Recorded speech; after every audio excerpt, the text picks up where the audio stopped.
behemoths that ruled the earth for 160 million years. The snake-necked Brontosaurus.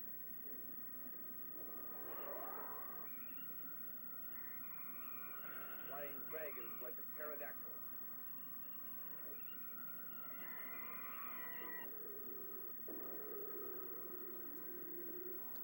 The first discovery of fossilized dinosaur bones in the early 1800s. The romantic lure of these colossal reptiles has been worldwide. The child within all of us sees something special in these mammoth creatures. Big, unstoppable.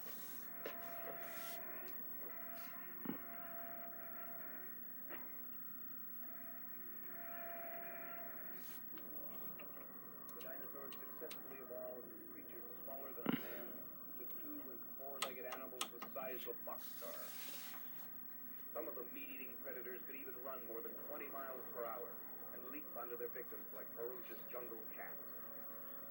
And then they were gone. Why? Was there some cosmic catastrophe? Perhaps a comet smashing into Earth, throwing millions of tons of debris into the air, cutting off the sunlight and lowering the temperatures to bone-chilling cold all over the world. Or perhaps a terrible virus spread across the ancient world, killing them off in huge herds. Or perhaps it was simply time for them to go. Archaeologists and paleontologists agree that the great reptiles passed from the scene millions of years before even the earliest man walked the earth.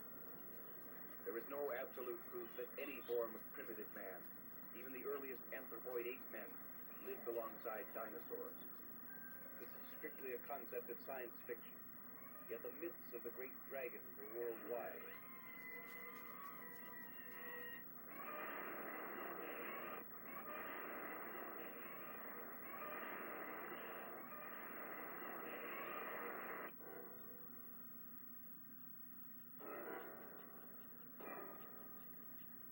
And even today, there are hints of continued existence of prehistoric monsters, like the Loch Ness Monster, which some theorize to be a plesiosaur, a long-necked aquatic reptile that somehow survived through the ages.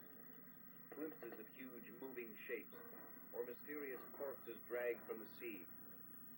Tales of legendary beastmen like the Sasquatch, Bigfoot in the American Northwest, and the Yeti, the abominable snowman of the Himalayas, hint that science may not have all the answers. During the 19th century, scientific safaris braved unexplored areas like the African Belt and the Mato Grosso in Brazil, discovering many strange new animals. In 1912, the creator of Sherlock Holmes, Sir Arthur Conan Doyle, turned his writing talents to science fiction with The Lost World. And in 1925, Hollywood adapted the novel to the silent movie screen, the first feature-length prehistoric film saga. This granddaddy of all monster movies had more dinosaurs than any movie since. Although the techniques look relatively crude to us 70 years later, in 1925 they caused a sensation and set the stage for every dinosaur movie to follow. As in the Conan Doyle novel, a scientific safari discovers a plateau in the South American jungle. Atop this plateau, dinosaurs have existed unchanged for millions of years. The leader of this expedition is the bearded, fiery Professor Challenger, played by Wallace Beery, primarily known as a comedian before this film.